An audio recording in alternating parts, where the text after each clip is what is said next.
नमस्कार दोस्तों। ब्रिटिश सत्य के आज के इस हैरान कर देने वाले बहुत ही ज़्यादा खौफनाक से अनोखे एपिसोड में मैं आप सभी लोगों के सामने एक क्लिनिक में घटी हुई ऐसी भूतिया घटना की कहानी लेकर आ गया हूँ ना, जिसे सुनकर आप लोगों को मज़ा आ जाएगा दोस्तों। सीरियसली बता रहा हूँ। चलिए बिना देरी किए कहानी की शुरुआत करते हैं। दरअसल ये घटना हरियाणा के एक छोटे से गांव में आज से लगभग 7 साल पहले घटी थी। 2016 के आसपास की बात है। आशु नाम का एक लड़का जो कि क्लास 7th में पढ़ा करता था, उम्र लगभग 13 साल की थी। बढ़िया पढ़ाई भी करता था, अपना घूमता फिरता भी था। लेकिन घर वालों को अपने बच्चे की चिंता होती थी कि कहीं हमारा बच्चा उसके दोस्तों के संगत में बिगड़ ना जाए। दरअसल आशु के पापा ने नोटिस किए थे कि उनका बच्चा आशु जिन लड़कों के साथ घूम रहा है वो लड़के थोड़े ठीक नहीं है, थोड़े लफंगे टाइप के हैं।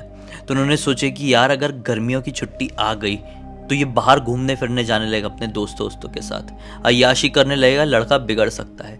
तो उन्होंने अपनी वाइफ से बात की और तुरंत ये फैसला लिए कि इस बार की गर्मियों की छुट्टी में हम लोग आशु को कहीं ना कहीं ऐसा सेट कर देंगे कि वो घूमने फिरने टाइम वेस्ट के लिए चीज़ें सोच ही ना पाए। तो आशु के पापा ने अपने एक दोस्त से बात की। दरअसल आशु के पापा के दोस्त एक डॉक्टर थे और उनका खुद का क्लिनिक भी था।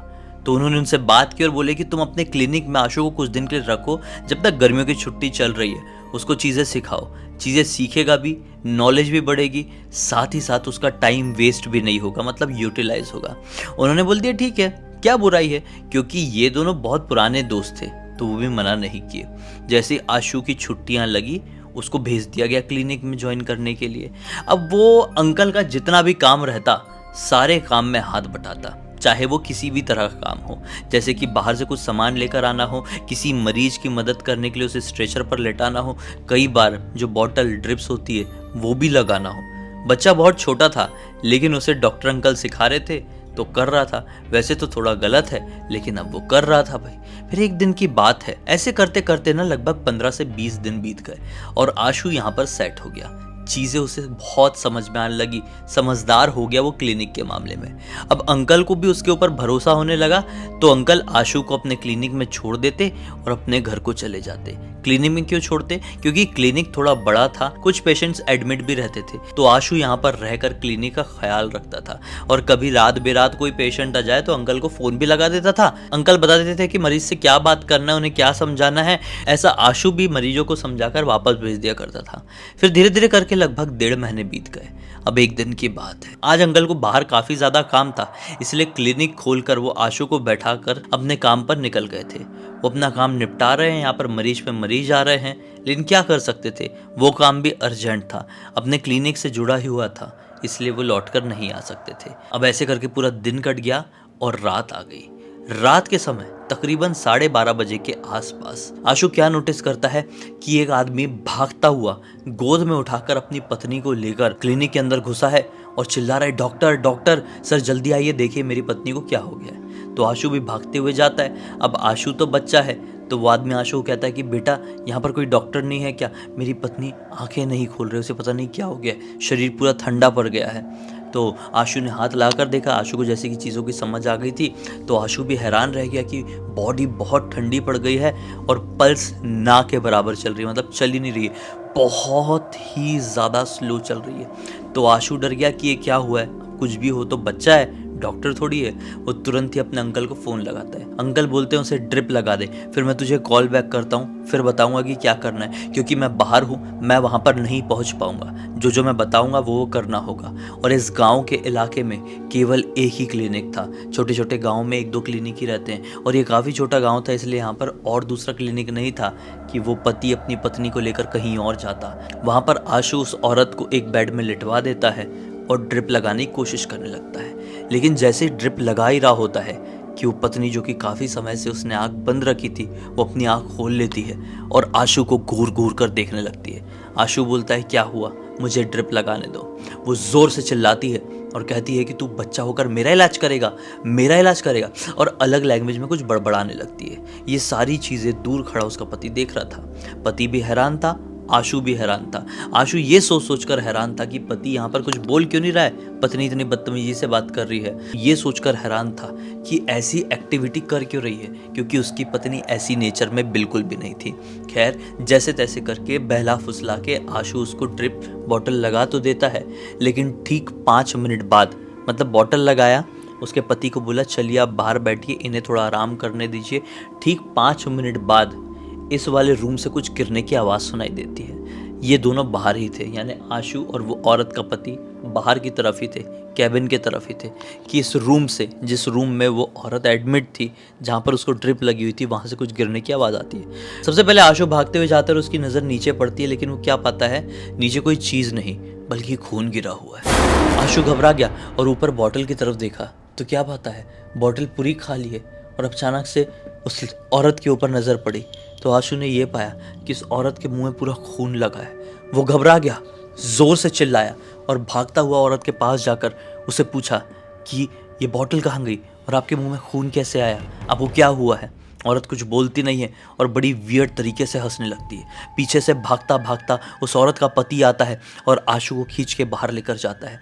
बोलता है कि देखो मेरी पत्नी ऐसी ही हरकतें कर रही है। फिर उसके बाद आंखें बंद कर लेती है, पड़ जाती है बिस्तर में, ज़मीन में पड़ जाती है। फिर समझ में नहीं आता है वो जिंदा है या मुर्दा है। ये उसकी एक्टिविटी 2-3 दिन से चल रही है। देखो बेटा, तुम इलाज नहीं कर पाओगे, मामला सीरियस है, यहाँ पर जो कोई भी डॉक्टर है उनको बुलाओ।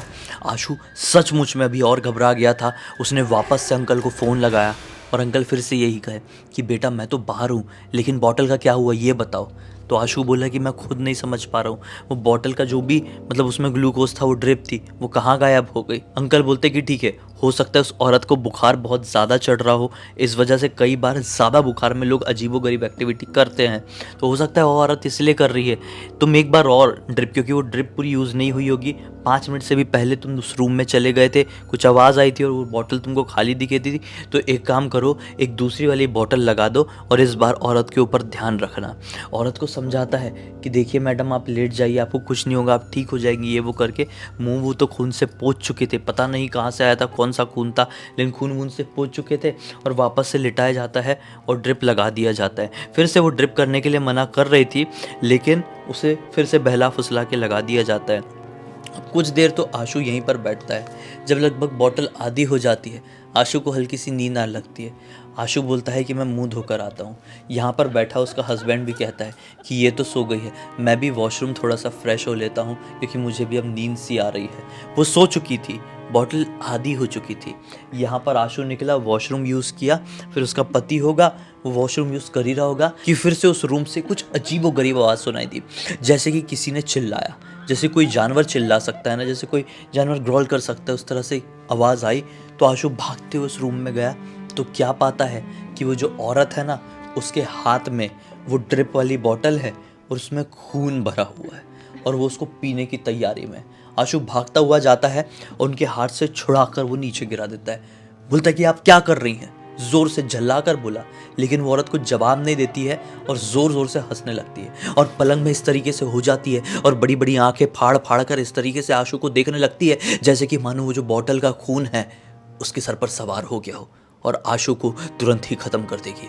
पीछे से भागता भागता उस औरत का पति भी आता है और पति पूरी तरीके से स्पीचलेस हो जाता है। क्या रिएक्ट करे, क्या बोले, कुछ समझ में नहीं आ रहा था। और आशु तो बच्चा था, उसको क्या समझ में आएगा जब उसके खुद के पति को समझ में नहीं आ रहा है। आशु वहां से निकलता है और तुरंत डॉक्टर अंकल को फिर से फोन करता है, अंकल ऐसा ऐसा मैटर हो रहा है, मैटर अलग है, ये तबीयत खराब वाला मैटर नहीं है। अंकल बोलते हैं ठीक है बेटा, एक काम कर, मामला अगर ऐसा है ना तो उस आदमी को बोल कि इन्हें लेकर चले जाइए और कल सुबह ही डॉक्टर अंकल आएंगे, उनके सामने लेकर आ जाना। पति को समझा कि मैं ठीक कर सकता हूँ, पति को लेके आने दे कल। जैसे वो एक बार मेरे क्लिनिक में आ गई ना कल मेरे रहते में, तो सब कुछ नॉर्मल कर दूंगा। तू बस कैसे भी करके उस आदमी को समझा कि वो अपनी पत्नी को लेके जाए।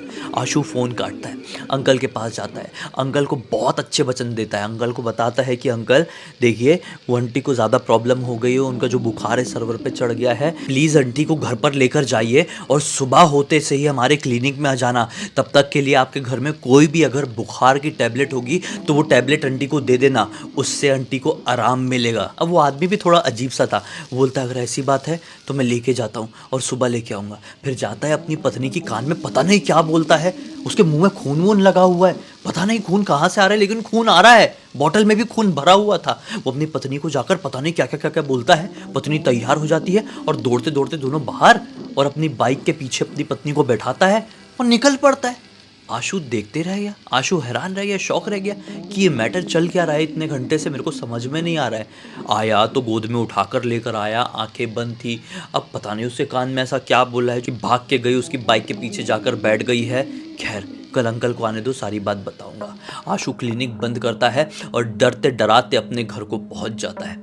अब आता है अगला दिन। अगले दिन अंकल भी अभी अपने क्लिनिक में, आशु भी क्लिनिक में। इंतजार कर रहे हैं कि वो लोग आएंगे आएंगे आएंगे, अरे नहीं आते यार। फिर अंकल जैसे कि चले जाते हैं शाम के टाइम, यही नौ मुश्किल से 9 बजे रात के टाइम चले जाते हैं, तो वो चले गए। फिर वापस से 11:15 का वक्त हुआ। आशु अपने क्लिनिक में बैठा हुआ था कि फिर से वही दोनों आते हैं। इस बार वो औरत दौड़ते दौड़ते दौड़ते दौड़ते आई और वही वाली रूम में जाकर कूद के बेड में पड़ गई। तो आशु देखते रह गया, बोला ये क्या मैटर है। फिर वो अंकल को देखा, अंकल आंटी ठीक नहीं हुई है क्या। वो आदमी बताता है नहीं बेटा, सुबह तो ठीक हो गई थी, फिर जैसे ही रात हुई तो ऐसी हरकतें करने लगी, इसलिए मैं यहाँ पर लेकर आ गया हूँ। घर पे पूरा शरीर ठंडा पड़ गया था, नब्ज चल नहीं रही थी और आंखें खोल नहीं रही थी। फिर उसके बाद जब मैं घर से बाहर लेकर निकला ही हूँ तो ये होश में आ गई, तो मैंने सोचा लेके तो जाता ही हूँ, हो सकता है डॉक्टर साहब मिल जाए, तो बताओ डॉक्टर साहब कहाँ पे है। आशु बोलता है अरे अंकल आज भी नहीं है, आप मतलब सही टाइम पे क्यों नहीं आ रहे हो, अंकल तो घर पे चले जाते हैं। आदमी बोलता है कि देखो बेटा कैसे भी करके डॉक्टर अंकल को बुलाओ, आप मैटर को नहीं समझ रहे हो। आशु बोलता है अंकल ठीक है मैं फोन लगाता हूँ। अब फोन लगाता है, अब डॉक्टर अंकल फोन उठाते और बोलते हैं अच्छा आ गए हैं क्या, ठीक है अब मैं आता हूँ, एक काम कर तू फिर से जा और उस औरत को ना ग्लूकोज वाली बोतल लगा, और अगर निकालने की कोशिश करे, कुछ भी हरकत करे तो कमरे में जो झाड़ू पड़ी होगी ना, झाड़ू उठाकर उसके मुंह पे खींच के मारना जोर से, वो सीधी हो जाएगी। तो आशु को लगता है अरे ये कौन सा तरीका हो गया, अंकल तो डॉक्टर थे ना, ये कौन सी हरकतें करने बोल रहे हैं। खैर आशु बोलता है ठीक है अंकल मैं करूँगा। अंकल ने फ़ोन काट दिया और अंकल भी वहाँ से निकलने को तैयार हो गए। यहाँ पर आशु जाता है, औरत को ड्रिप लगाता है। आज नॉर्मली लगा लेती है, जैसे कि बहुत ज़्यादा एक्साइटेड है ड्रिप लगवाने के लिए, बॉटल लगवाने के लिए, ऐसा रिएक्ट कर रही थी। लगा दिया। 10 मिनट तक खड़े खड़े देखता रहा सब कुछ ठीक है कि नहीं। उसका पति भी वहीं पर खड़ा हुआ था, वो भी देख रहा था, अभी सब कुछ ठीक था। और औरत बड़ी खुश होकर, मतलब एक स्माइल के साथ ऐसा ऊपर की तरफ देख रही है। तो दोनों बड़े शौक हुए कि इसको हो क्या गया है। आशु ने मनी मन सोचा कि इसका दिमागी संतुलन खो गया है, शायद इसलिए ये ऐसी हरकतें कर रही है। लेकिन अब डॉक्टर अंकल को आ ही जाने दो, वही सारी बातें समझेंगे उस औरत के पति से और वही सुलझाएंगे। मुझे तो जो करने के लिए बोले मैंने कर दिया। अब जैसे ही आशु बाहर की तरफ गया है, दोनों लोग मतलब खड़े खड़े थक गए ना यहाँ पर, अब जैसे ये दोनों बाहर की तरफ गए हैं कि अचानक से फिर से ढप से कुछ गिरने की आवाज़ आई। फिर से भागता भागता आशु उधर गया तो उसने क्या पाया कि जो बॉटल है ना, वो बॉटल को ऐसा खींच लिया और उसमें खून भरा हुआ है। खून उसमें भर कैसे रहा है समझ में नहीं आ रहा है, लेकिन जितना आशु समझा कि जो ड्रिप लगी हुई थी ना यहाँ पे, बॉटल का वो जो लगता है ना निडल, उससे खून रिटर्न आ रहा था और वो औरत वो पी रही थी। आशु ने देख लिया, उठाया झाड़ू जैसा अंकल ने बताए थे, उठा के खींच के मुंह पे दे मारा है और वो औरत ऐसा मुंह के बल गिरी और गिरी रह गई। इधर पे पति हैरान कि मेरी पत्नी के साथ क्या किया। यहाँ पे आशु डरा हुआ कि मैंने मार मूर तो नहीं डाला, मैं तो छोटा सा बच्चा हूँ यार, इतनी ताकत भी मेरे पास नहीं है। खैर इतने में अंकल आ गए, डॉक्टर अंकल आ गए। डॉक्टर अंकल बोलते हैं हाँ कहाँ है सब कुछ ठीक है कि नहीं। डॉक्टर अंकल ने देखे, भाई मैटर तो बिगड़ा हुआ था। डॉक्टर अंकल देखते से ही समझ गए कि एक ऐसी परेशानी है जिसे हम डॉक्टर सॉल्व नहीं कर सकते। डॉक्टर अंकल ने बोले मैं अपनी बाइक स्टार्ट कर रहा हूँ, तू लेके आशु, इसको बीच में बैठा, तू आखिरी में बैठ और मैं बाइक चला रहा हूँ। और उसके पति को बोलते हैं कि आप अपनी बाइक से आइए। ये तीनों चारों अपनी बाइक से निकलते फुल स्पीड में भगाकर वहां से लगभग 18 किलोमीटर दूरी पर स्थित एक छोटे से घर में पहुंचते हैं। इस छोटे से घर में केवल एक ही व्यक्ति रहता था जिसकी उम्र लगभग 95 वर्ष की थी। वो शायद सोने की तैयारी कर रहा था। उसे इन लोगों ने रोके और सारी बातें समझाए। वो आदमी ने औरत को अपने सामने बैठाया, फिर कुछ मंत्र पढ़ना शुरू किया। हाथ में चावल लिया, औरत के ऊपर जैसे ही मारा, औरत पूरी सीधी ऐसी जमीन में। अब वो बूढ़ा आदमी बताता है कि इस औरत के शरीर में एक खतरनाक चुड़ैल का साया लग गया है। ये कहीं घूमने उमने गई थी क्या सेंट वेंट लगा के। पति बोलता है हाँ अभी कुछ दिन पहले की तो बात है, रिश्तेदार की शादी थी तो मैं नहीं गया था, ये 4-5 औरतें लोग गई हुई थी, टेंट लगाई हुई थी, बाल वाल खोली हुई थी, पूरी तैयार होकर गई थी। वो एक बरगद के पेड़ के नीचे से गुजर रही थी, वहां पे बैठी हुई थी एक चुड़ैल जो कि इसको झपट ली। इसके बाल उसको बहुत पसंद आ गए, इसकी जो रूप है उसको बहुत ज़्यादा पसंद आ गया, वो झपट ली है। लेकिन अब फिक्र करने की कोई भी बात नहीं है, अब सब कुछ ठीक है। इसे घर लेकर जाओ और आने वाले 7 दिनों तक घर के बाहर कदम मत रखने देना, और रोज शाम को अपने घर में दिया बत्ती लगाना, जिस भी कुल देवी देवता को मानते हो उनके नाम से प्रार्थना करना कि हमारे घर में सब कुछ ठीक रखो। भाई वो वहीं पे बैठे बैठे अपनी पत्नी को होश में आने का इंतजार किए, लगभग 1.5 घंटे बाद होश में आई है। वो बूढ़ा आदमी तो अपने घर में ही सो गया था, बोल बाल के सो गया, जो भी बाबा थे वो सो गए थे। यहाँ पर जैसी वो होश में आए, कुछ बोली चाली नहीं, बातचीत नहीं की, बस होश में आ गई, अपने सेंस में आ गई। उसका पति उसका हाथ पकड़ा, अपने बाइक में बिठाया और एक हाथ से ऐसा पीछे बैठा और एक हाथ से बाइक का एक्सीलेटर संभाल कर अपने घर पर लेकर गया है। अब आशु देख के दंग, बोला कि ये क्या देख रहा हूँ मैं, कुछ फिल्म चल रही है क्या मेरी लाइफ में। मैटर बड़ा बिगड़ गया और मुझे बहुत डर लगेगा क्लिनिक में रहने से। घर पे गया, घर पे जाके अपने पापा को सारी बात बता दिया। डर के मारे बेचारा बच्चा काँप रहा था, बुखार भी आया उसको। बोल दिया पापा मैं नहीं जाऊँगा, वहाँ पे ऐसा ऐसा मैटर हुआ है, पता नहीं कल को क्या हो जाएगा क्या नहीं, अब से मैं नहीं जाऊँगा। तो पापा ने बोल दिया कि ठीक है बेटा मत जाना। वो दिन था और आज का दिन है। आशु अंकल की उस क्लिनिक में गए नहीं। डर से मन में वो एक कहते हैं ना, डर से मन में दहशत उसके बैठ गई है। भाई किसी के भी मन में ऐसी दहशत बैठ जाएगी अगर किसी के साथ ऐसी घटना घटेगी। खैर इस पूरी की पूरी घटना की जानकारी मुझे आशु की बहन मधु ने इंस्टाग्राम पर लिख कर भेजी है। उम्मीद है कि इस कहानी के जरिए आप लोगों को किसी भी तरह की सीख या मनोरंजन जरूर मिला होगा। तो अब तक इस वीडियो को देखे हैं तो लाइक जरूर कर देना, चैनल को सब्सक्राइब करके बेल आइकन दबा के ऑल के ऑप्शन में क्लिक करना है, क्योंकि इस तरह के हैरान कर देने वाले खौफनाक वीडियोस डेली आप लोगों के सामने लेके आता रहता हूँ। इंस्टाग्राम की लिंक इस वीडियो के डिस्क्रिप्शन बॉक्स में मिल जाए, क्लिक करके डायरेक्टली वहां पर पहुंच जाना। और इसी तरह की कोई भी कहानी, टॉपिक या जानकारी आप लोगों के पास भी है तो लिख भेजना, हो सकता है मेरा अगला वीडियो कल आप लोगों के हिसाब से बन रहा हो। तो चलिए कल फिर से मिलते हैं, तब तक के लिए बहुत बहुत धन्यवाद। आप लोगों का दिन शुभ हो।